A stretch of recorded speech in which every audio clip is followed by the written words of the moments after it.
Warrior of the Divine Flame, lend me your strength to the forces of Planet Cray, and all evil shall be rebuked. Incandescent Lion, I ride Blonde Ezel!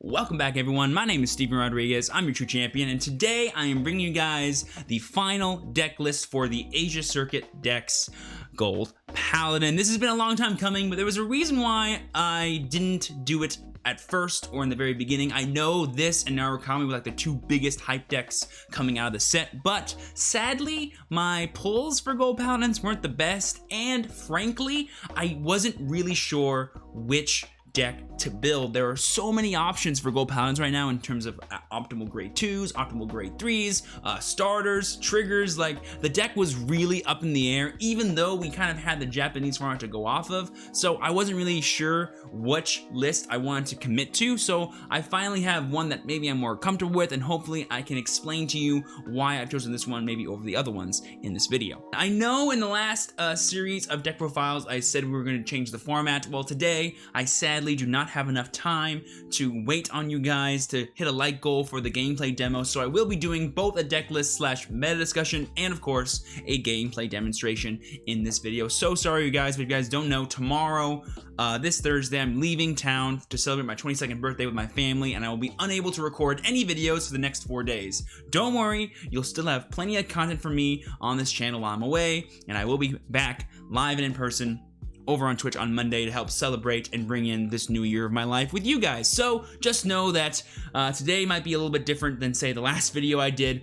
In the future, I might do deck profiles either this way or the new format that we discussed earlier, where you guys hit a like goal for the deck list video and then we do a gameplay demo video. Just wanted to get that out of the way so that you guys understand why this video is actually different than what I said I'd be doing. But yeah, guys, I'm really excited to round off the Limit Break decks with you guys. If you're excited, please be sure to let me know that by leaving a like on this video, subscribing to the channel, and clicking that bell for notifications so that way you guys know when my videos go live for you. Also, if you guys have any questions about this deck that maybe this video doesn't clear up for you, leave them down in the comments below, or better yet, hop into my Twitch channel. I go live every Monday, Tuesday, Thursday, Friday over on Twitch. I do all kinds of things in Just Chatting as well as Vanguard Zero, so come ask some questions and hopefully get some answers. But yeah, with all that being said, let's go ahead and see what deck I built for Gold Paladin. Here we are in my Gold Paladin deck list. Now, before I get started, I wanted to say that yes, the trope of me only having 3 copies of my main boss unit triple rare still holds. I only had 3 Vermilion, I only had 3 Leopold, I only had 3 Shamsteel, and I only have 3 Ezels.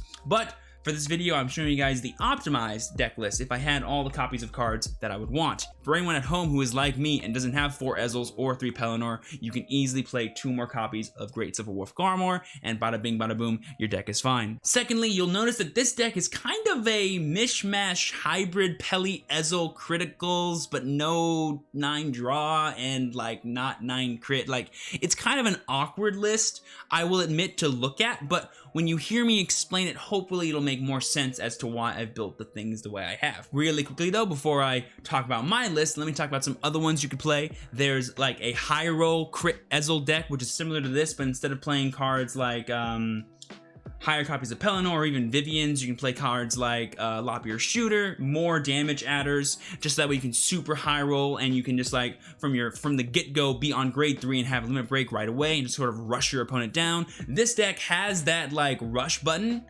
in the damage adders, the Criff, and the Ezel, but it's not reliant on it, which is a neat aspect of it that I kind of like.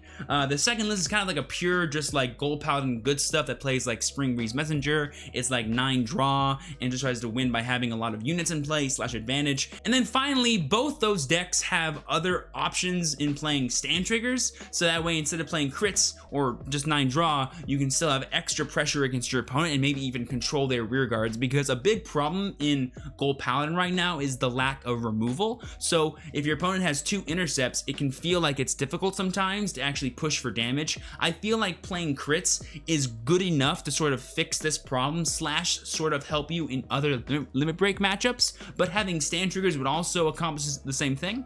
But having stand triggers would also accomplish the same thing in regards to like killing your opponent, especially if they're at 5 damage, but it actually doesn't help against other limit break matchups. And I feel like crits have a lot of natural synergy with Gold Paladin, especially given a sort of Ezel deck where your Vanguard is like super buff, and so you can go like little rearguard swing at the Vanguard, and then no matter what your opponent gets as a defensive trigger, your Vanguard can still hit. So in situations where like your opponent doesn't have 2 intercepts, I feel like crits are just like super superior to stand triggers, because your rear guards aren't really that buff in Gold Paladin. It's your Vanguard that's super buff. So being able to kind of abuse that by running crits is really nice. That's my stance on all the decks and what I think they're like really good at just right off the bat. A little crash course. Obviously, there's more things I could talk about, but hopefully when talking about the cards in this list, that will be sort of taken care of. Let's go ahead and talk about the main grade 3 Incandescent Lion Blonde Ezel. I got my nice little rank promo right here. All we need is one more, boys and girls. Legend 30, let's go.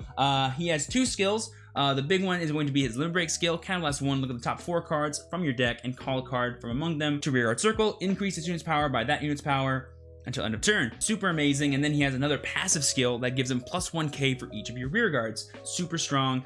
This card received literally every buff in the world when it comes to a buff.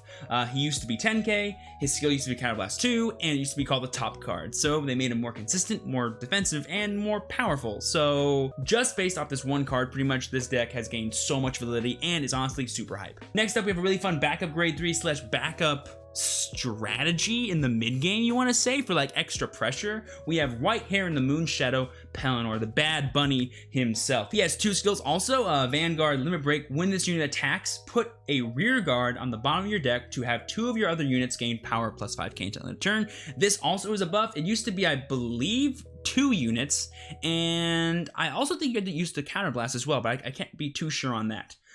His second skill is a rearguard skill where when placed from deck, if your opponent's Vanguard is grade 2 or greater, put this unit on Vanguard as stand, and in addition he gains 5k and plus 1 crit. That's also a buff. He didn't use to gain power or crit. So basically, if you superior call him off of one of your effects, you can ride him as the Vanguard and gain a crit. This is actually really nice to do in like the late game or even in the mid game, honestly, where if you get him off of a in Blonde Ezel, you can call him, and now your Vanguard has an inherent crit, and you can just push for crit damage. Really nice for going per game. The real like money play with this card is to get him off of a Vivian, so that way you can superior call him during the battle phase and get a restanding Vanguard and get 2 more drive checks. That's a little bit of a pipe dream, but it is possible, and it's super awesome. Next up, we have our 6 other grade 3s. The 412k attacker, pretty standard. Just having a really solid attacker is really nice. I contemplated playing the 13k attacker or Slagle Double Edge, but I didn't love the necessity to counterblast. And then finally, we have Great Civil Wolf Garmor. He's our backup grade 3, basically.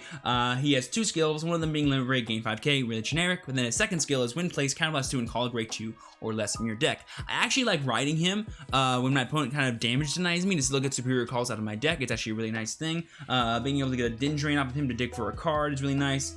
Getting a trip for extra counter charge, getting a Bowman, getting a damage add to enable Limit Break that turn / damage deny my opponent, super solid. Never underestimate the power of a free +1 essentially on ride. Super powerful. Moving on to our grade 2s, we have a pretty simple engine, I think, but it's a little bit different. There's a big debate going on right now about how many Vivian you should play, or if you should play any at all. I, for one, am a big fan of playing 2 to 3 Vivian, because in my mind, Vivian is the only card in this deck that gives us guaranteed play extension. What do I mean by this?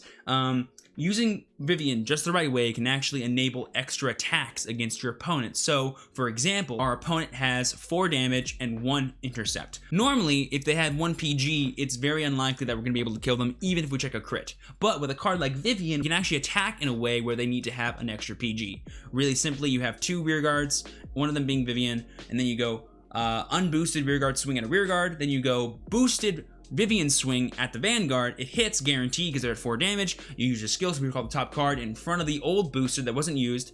Now you have a new column there. If they got defensive, you have to attack with your Vanguard first. If they didn't, you can swing this first if it's 16 or higher most of the time. And then if they did Get the defensive, you just swing Ezel first, and then that forces out the PG. If you get one trigger, boom, you can force out another one most of the time. Really nice, really helpful for getting that extra kind of push against your opponent. This reason is why I prefer running this card over a card like Lop-Ear Shooter. While Lop-Ear Shooter is a really nice card to play in your deck that allows you to sort of maintain your board consistency, a card like Vivian allows you to maintain your aggressive consistency. And right now, I feel like the best decks in the game are the ones that are the most aggressive and the most aggressively consistent. So a card like Lop-Ear helps general consistency, a card like Vivian helps aggressive consistency. So whichever one you truly value more is what's going to determine which one you want to play, Lop-Ear or Vivian. Right now, I'm valuing aggression, so I'm choosing Vivian. And then next up, we have the 3 trips, pretty standard damage on Flipper, need them for more of our skills. We counterblast actually a lot in this deck, probably the most of any other deck in the game right now, so that's pretty awesome. We have 3 damage adders, Master of Pain, and then we have 3 of the other ones as well, Disciple of Pain. These are nice. Having 6 is a really good number. I think anywhere from 5 to 6 is really solid. The deck that plays 8 obviously is like the super high roll build that wants to, like, as soon as they're grade 3 have limit break. This deck doesn't really rely on that, but it does have the option given that it plays a lot of damage adders. And then finally we have the 4 Bowman. This is really only in here to help our Criff combo, but having a generic 10k against the MLBs and the cross-right decks of the world is just nice given the amount of boosters we have. Plus, this allows me to play more copies of cards like Din Drain. If I was playing no Bowman and just Lop-Ears, I probably wouldn't play Din Drain. I'd probably play Nimue just for the 7k boost, but since I have Din Drain plus a 10k booster, I can always hit 16, which is good numbers, and get the awesome +1 off of Din Drain from time to time. And then finally, we have the grade 1s. First things first, our 4 PGs. Standard, makes sense. We have the 2 Din Drain, which are the super neat little tech here. A card you can play instead is like Nimue, which is like a grade 1 version of Vivian. The reason why I'm not is because I already have Vivians, and I feel like running more copies of Nimue is only really good if you're playing like high copies of Pelennor. And while 3 is a lot, I wouldn't say it's the highest you can go. I would say it's not really what I'm trying to play for. A card like Din Drain just helps my generic consistency because I feel like not being able to draw PGs or good defensive cards is this deck's biggest weakness right now. So when you play against like the Mirror Match or Narukami or even Angel Feather sometimes, it feels like you just cannot survive long enough to where you can actually win the game. So having the ability to draw cards both in draw triggers and in Din Drains helps me sort of dig for things that I need, whether they're PGs or whether they're other pieces, which is really nice. And then, like I said, we have the grade 1 damage add, and then of course for Gareth for our generic sort of high roll Ezel package that allows us to sort of be aggressive slash go into our limit break despite what our opponent is doing to us in the game. So yeah, guys, that's pretty much it for the deck. I don't know if I mentioned this or not, but I am playing 5 crit 4 draw because I feel like that's the best way to sort of split the deck. I feel like the extra aggression is just nice because right now you don't have a way to play around 2 intercepts to still be able to deal more than 1 damage every single turn. So having the crits enables you to do that. Plus having crits right now just sort of helps against limit break format every now and then because you can swing into a Vanguard that's at 3 damage, and if you get a crit, it's like you're damage denying them and getting rid of a PG without losing any aggressive pressure. You're actually causing some, actually, which is super nice. And then of course the draw triggers, like I said, just to help generic consistency. I feel like this deck's biggest problem is its inability to sort of dig for the things it needs, like PGs and more grade 2s. But yeah, guys, that's my list. Let me know what you think down in the comments below, and let's see what it can do over on the ranked ladder. Alright guys, you are for game 1 fighting against Kagero. Okay, Mr. Alter. Ooh, I'm excited. I don't think have I fought a Kagero yet today? I don't think so. It's been a minute since I fought against Kagero. Everyone's loving the new decks right now, so I totally get it. But man, it's good to see a fellow Kagero stan. I have half a mind to put back this Ezel. I'm not going to.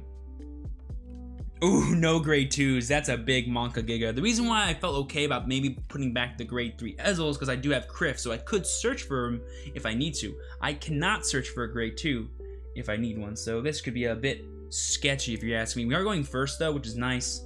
And luckily I do have the ability to Superior Ride, so like if I do like miss a turn on grade 2, as long as I draw a Bowman, I have the Gareth in my hand. I can just go into grade 3 that turn, and it's like I just rode it that turn essentially, which is really nice. So we might need to play a little bit of catch up here, but I'm not too worried because this matchup can be kind of slow at first, so I'm not going to be too pressured, I don't think. Ooh, he has the turn. Oh gosh, the turn 1 Airmo going second. Oh, that's kind of a dream if you ask me. Not gonna lie. Oh, there's the grade 2 trip. That's a Monka Giga. That's a rip right there. Oh, get rid of the heal. We don't need this anymore. We don't need this anymore. Grade 2. Oh, just another Gareth. Okay. And here's the real second part. I am fighting against Kagero, so sadly, he might be able to just kill my crit on the next turn, which is not going to be good. Which is not going to be good for us. I think my best course of action is to just attack his Vanguard and not risk anything else from my hand. I could like call a Gareth and hope I get a trigger, I guess, but okay, I did, but whatever. Okay, so there's the Bowman, and it's a Bowman too, so if he doesn't kill Crypt this turn, we actually will be able to Superior Ride and sort of get back on track in terms of our grades. So, everything's looking up, folks. Everything is looking up. That's great. Okay. I was a little worried there for a second, not gonna lie. I was like, whoops, and there's the Tejas. Okay, so we'll be behind now. It's like we went second, but that's fine. Being behind a turn isn't that bad, especially when we are able to just sort of flood the board with aggression that we can just sort of catch up pretty fast. I feel like Gold Paladins is a really good deck to sort of catch up in the game. It's not really good of like staying in the lead though, so like you can catch up really easily, but you won't really get ahead that much in terms of like advantage. In terms of like board presence and aggression, oh yeah, for sure, but not an overall advantage. Okay, so we know he has one PG in his hand. Am I worried about anything next turn? He didn't ride striking or anything, so I think I can just like go pretty hard here. He has an AK Vanguard, so I think what I'm gonna choose to do, and this might seem weird. It is weird, definitely, but I'm gonna call this one Gareth here. I really want to hang on to the damage ad though. Yeah, I'm gonna risk checking a crit here. I want to try and play around the potential of checking a critical trigger. Didn't. That's great. No punishment here. But I could have checked a crit there, which would have been awkward. I wanted to like boost the Gareth and then swing at the rear guard and then swing at the Vanguard in case I got a crit, but it's not really worth it. Heal trigger, nice. That's a whiff. Feels good. So that's 2 gone for him. That's actually really nice. This matchup can get pretty hard depending on how much they heal. So seeing 2 gone right away is really nice for us. It means the damage that we're causing is more likely to stick, which is really good. And there is, he's going for the cross ride, which is very scary. We have no real good ways to play around cross rides except for our Gareth and Bowman combo. And that's not really the best in the world at playing around it. But luckily, we do have a pretty buff Vanguard and Ezel, so being able to have a huge number that we'll always be able to hit is nice. I also do have the damage adder, so thanks to this damage, I'll be able to have a limit break this turn, which is going to be super nice. Get plenty of cards on our board and see what happens. Ooh, and another PG into my hand. Okay, so this hand's looking really good. So despite that little hiccup at the beginning here of not having a grade 2, we're actually coming back really nicely, and I'm digging it. I'm gonna call this damage adder here. Ooh, a heal trigger. Well, it'll just go back, so that's okay.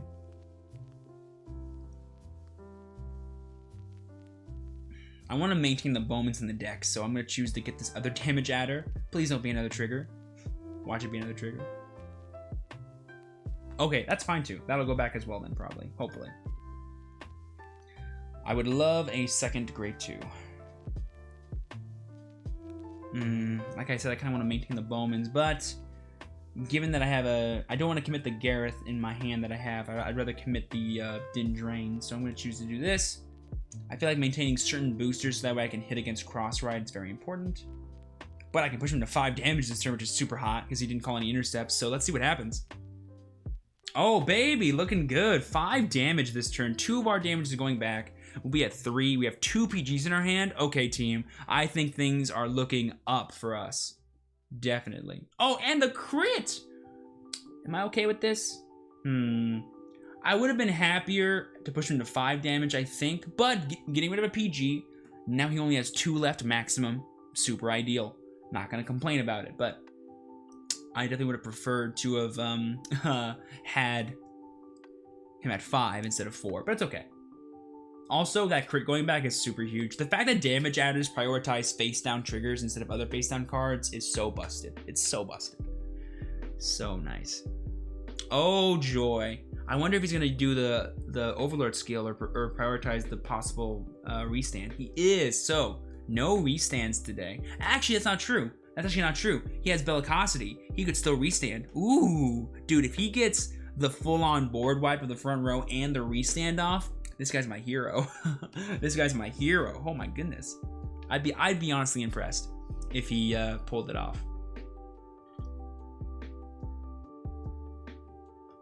Oh, it just got that much harder, team. It just got that much harder.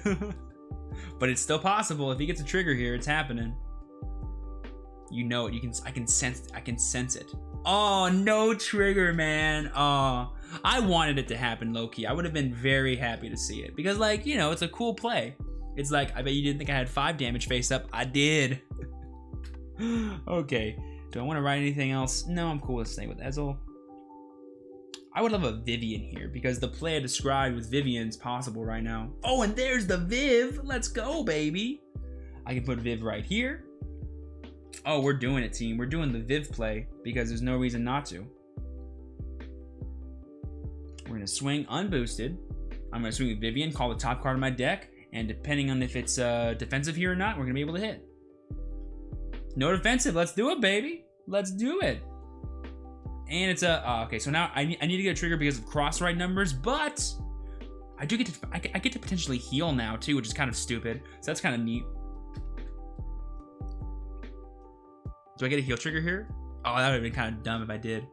Oh, he didn't even have a PG in his hand? Oh, team, let's go, baby. Let's go. That's a GG right there. Good way to start off. Showing off the Vivian play, and of course, just being a super nice, aggressive game where really we were kind of behind the entire time in terms of like board presence, but then our opponent just like didn't do anything about it, so we were super chilling. That was a super awesome way to start. Let's do one more game and see what happens. All right, guys, here we are for the final game, fighting against Gold Paladin mirror match. Whoa, whoa, whoa. VP Farmer? Is this a VP Farmer? Is this a VP Farmer? Holy crap, it might be. But anywho, guys, I just realized that I didn't actually give you guys a call to action for today's video, so just know that if you're watching the video up to now, type in the comments river, all caps, 2 exclamation points, because I'm going to the river this weekend to celebrate my 22nd birthday, so I would love to see some river comments and river hype in the chat. Let's see if this guy's actually VP farming. I'm intrigued. Well, I see a Criff, so possibly just a mirror match of aggression here. I have no grade 3s in my hand, but luckily I do have 2 Gareth, which means all I need to do is draw a grade 3 or a Bowman, and we're good. Which is just nice. Or an Ezel. That works perfectly as well. Now we've got everything I need as far as I'm concerned. I even have 2 damage adds, so if I get a second grade 2, mwah, delicious. But let's find out, are you a VP farmer? Either he is or he's contemplating writing a PG / writing a Gareth. That's a tough choice. That's a very tough choice for us. No, he's writing a Dindrain. We have a real player, not a thing. He just took forever right there. No clue why. It's okay. He was probably like, what am I gonna do? I would love to see a top deck of Bowman right now. That'd be so nice. Getting a Bowman, super dope. Draw trigger, Bowman. Ah, Dindrain. Ah, gross. You hate drawing Dindrains, man. That's the worst thing about the card is drawing it. And when you open it and it's your only grade 1, you're like, oh, oof. Big time, oof. That's okay. I'm going to call this Dindrain because I want to. And this matchup's all about just like who can deal the most damage first / keep it up in the late game, either by calling intercepts or by, you know, just having general board advantage. So he's playing the crit build. We can see this. So he's playing the crit Criff. We can assume that he's playing all crits. By the way, speaking of crits, that was a great crit check right there. We needed the trigger. May as well be a crit. 3 damage already. But watch him have like Bowman, Gareth, damage add, limit break. And you're like, damn. But then we'll have limit break in response. And then he'll be just be at 3 damage still possibly unless he heals. So like, you know, I don't know. Bowman. Oh boy, show me the Gareth. Show me the Gareth. Do it. Oh, he did it. Oh, he had it, team. The whole time he had it. Do you have the damage add though? Probably. Oh, dude. I think we're in trouble now. Oh, and there it is. Oof. Oof magoof. Oh, but there's a heal. Okay, so that's 2 heals gone. So very unlikely to heal. As long as he doesn't heal this turn, I feel like we're good. Like, if he doesn't heal this turn, like, and doesn't get a crit, it doesn't matter, I don't think. But if he gets a crit or gets a heal, we're in trouble, team. Now, if he gets a crit, we can just do our thing, which is nice. But if he heals, he can actually damage deny us while also healing, which is kind of scary. But we do have a damage add in our hand, so... Plus, it's like a natural Ezel, so, you know, we're looking good. Not looking bad. All the counterblast. What's that line from the anime season 2 where like Ren goes, "Are you addicted to counterblast or something?" I think that's it. And IG like used like 6 Counter Blasts in a single turn or something. It was so stupid. It was cool though. It was cool. Also, Ezel's powers, freaking 48,000. Holy crap. That would kill 6 of these. And he gets the crit, pushing us to 4 damage, and he gets the heal! Are you serious? Guys, I literally said, what's the worst thing? Crit or heal? He gets both! Are you serious? Dude, that is so not poggers. That is so not poggers, dude. Are you serious, man? Not only is he gonna be at 2 damage now, he's gonna... Oh, you're not serious, dude. Dude, if I don't heal this turn, life is not fair. I mean, I know it's not fair, but come on. Come on, man. Jesus. Give a guy a chance, bro. Wow. I wish I was that good at this game.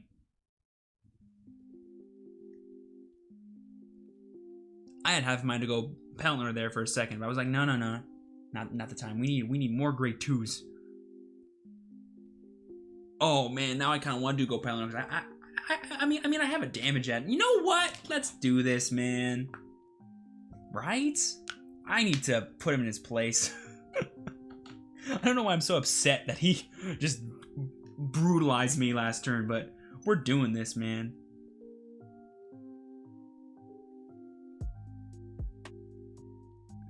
I wish I had Vivian. Vivian plus Pelennor is really good actually because you can like do fun things. Yeah. I'm gonna put that card back with Pelennor, which is nice.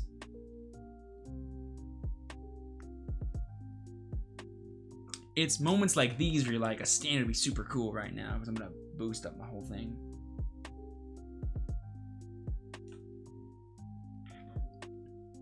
Come on, give me a heal. Give me a heal. I deserve one. Don't you dare draw a heal. Don't you dare. Okay, that's fine. Come on, give me a heal. I deserve it. I deserve it.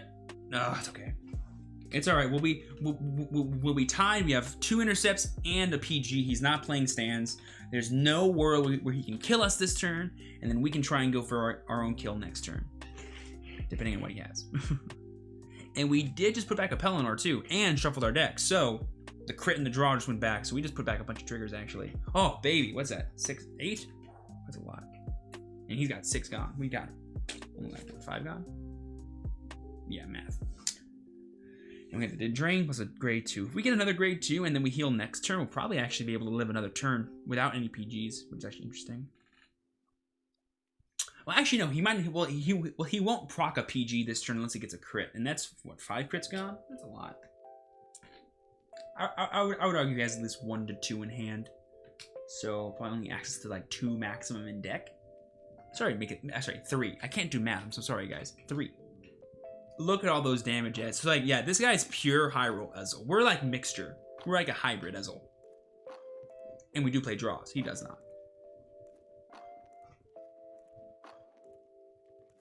You wouldn't believe that because his hand is way bigger than ours, but I've committed my cards to the board. He didn't. He hasn't called a single card, actually, I think, in a turn, which is interesting. I swear to God, if he gets his last heal trigger... Wait a second, how does he have 2? Oh, he returned 1 to the damage with the damage add, I see. Oh, that's annoying. Oh my God, that's so not fair, dude. That's so not fair. Are you serious? Oh my God, like the first one was a little bit justified because I got a crit to do that, but I made the crit. Yes, thank you. Life is just. Jesus, if I didn't get that heal, I would have been so worried, you guys. Honestly, nuts, nutso beans. Ooh, do I ride that? Does that do anything for me? It does. How many crits are in here? 1? I'm doing this. I'm gonna ride this Garmor, get myself a grade 2, because it doesn't matter if I'm 10k or not. All his dudes are super buff. I'm gonna get my trip, call the trip,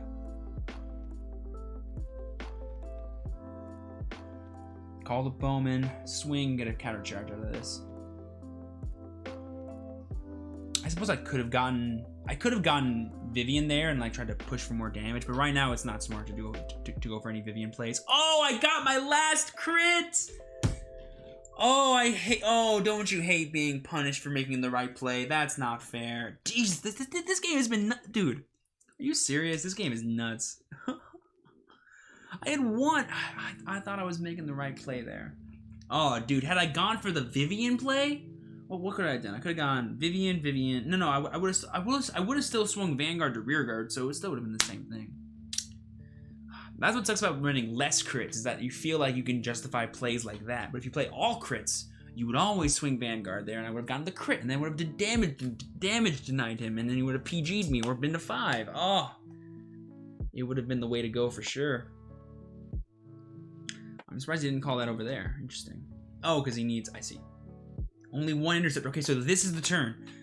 This is the turn where getting Vivian would be god tier. So please draw Ezel so we can get our Vivian. Please draw Ezel. That'd be super amazing. Because getting extra attacks is what we need right now. Also, I just realized this. He has 9 cards in his deck. He has 10 cards in his deck. Holy crap. Okay, well, there's the Ezel I needed, but it's okay. All right, top deck Vivian. Top deck Vivian. Come on, Vivian. We need you, girl. We need you. Oh, just another Gareth. It's okay. Better than nothing, I guess.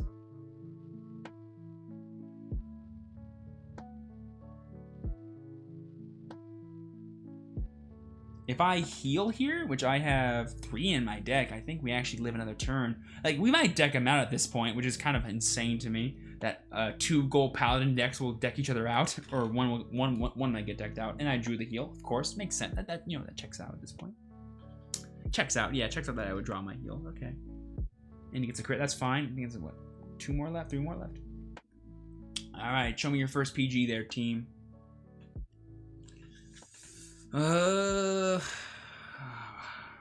If I would have drawn to a PG, I would have been okay with not seeing a heal, because then I could have lived another turn. Like, literally, I have drawn no PGs and seen, like, 1 heal this entire game, and my deck is literally, like, 10 cards. How many triggers are even in there? Okay, just those 2. Okay, that makes more sense then. But, okay. Actually, no, it doesn't, because the 1 draw trigger I get draws me one of the only 3 triggers in my deck of, like, what, 15 cards? Oh, my goodness. Like, here's the thing about Gold Paladin I've always, like, realized is, like, there's always some, like, if you think Vanguard's an RNG game or a variance-based game, Gold Paladin kicks it up a notch, man. Because, like, there's cards like Vivian, Lopier, and Ezel that have some kind of luck variant involved in them. Pelennor, that just, like, if you get it, you're going great. If you don't get it, you're not doing anything. Did my opponent heal all 4 times? My opponent, no, sorry, he wrote a heal. He checked all 4 heal triggers and healed 3 times. Wow. Alright, please, 6 damage heal gods. If you're out there, hear me now. Come on, give me a chance. Oh man, what a way to end. Well, you know what? It's alright.